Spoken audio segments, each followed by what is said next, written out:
Well, guys, I don't know where to start. So, it's after 6 o'clock, so we can't go to the campground.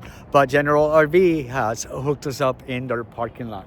So, we're actually camping at General RV.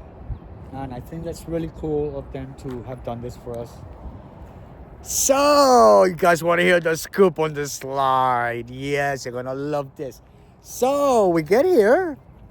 And they take the RV in the back and they bring the slide in and they bring the slide out and they bring the slide in and they bring the slide out 7 times. There's nothing wrong with the slide. What happened this morning that it would not go in? And it took us a long time to get it in when the technician was there. He was pushing in on it while I was doing the motor and it kept getting stuck. But it's just like when you take your car to the mechanic and then it's working fine. It's not going to do it in front of the mechanic. It did it. The same thing. It worked fine. So, they're going to replace some parts and they're going to order some parts and stuff. But for it to be just working, that's a pisser. Anyways, so here we are camping at General RV.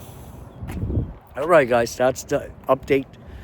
Tomorrow we'll get to the campground and I'll make another video at the campground. But for now, we're over here at General RV. All right, guys, thanks for watching.